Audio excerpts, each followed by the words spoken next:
Intercessor and Thanksgiving 3 were bad. Well, I mean they are, but Descent 2, Descent Harder is possibly on par for being as terrible a sequel as Intercessor and Thanksgiving 3. Okay, it might not be that bad, but it's pretty bad. I mean, it went straight to DVD. That's normally pretty indicative that you're in for a bad time. So how does one screw up a sequel to one of the greatest horror films ever made? Well, glad you asked.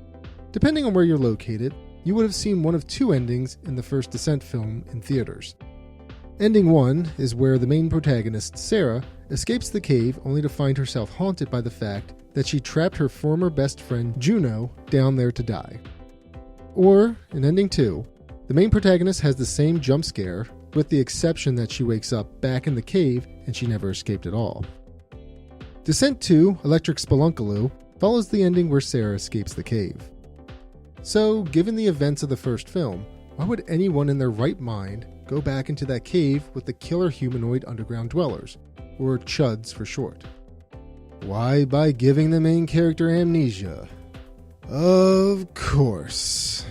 I guess you could say it's a form of PTSD given what happened. Anyway, Sarah is taken to the hospital 2 days after the events of the first film. She's found covered in blood, and some of that blood is the same type as Juno's. Viewers of the first film may remember that Sarah drove a pickaxe into Juno's leg, leaving her for dead in the cave full of crawlers, which is the actual name for the creatures. The cops are suspicious, so they take Sarah and some cave specialists back to the cave system to figure out what happened. The movie pretty much just becomes the first film, even including the amazing, iconic jump scare from the first film. I mean, it is a great jump scare. I'd want to show it off again too. But it's lame that the best scare in this film is just stock footage from the first film. So here's a rundown of the film. The group is attacked, they find Juno, Sarah overcomes her amnesia, and they all try to escape the caves. I won't go into the movie plot point by plot point, but just know it's not as great as the first film. There's even a twist ending that most horror fans can probably spot from a mile away, and it makes zero sense. But I won't spoil it in case you're morbidly curious about Descent 2, Back to the Hood.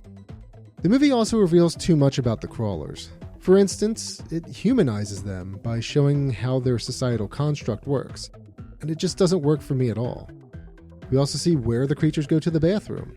Yes, the movie shows the crawlers dropping a deuce in a large body of water that one of the characters happens to be hiding in. At the end of the day, Descent 2, Descent into Madness was a sequel that wasn't needed. It added plot points that became plot holes, and it literally just copies the same scares from the first film.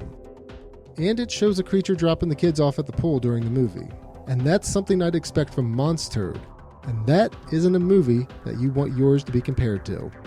Regardless, watch The Descent, avoid Descent 2, Crawlers in Space.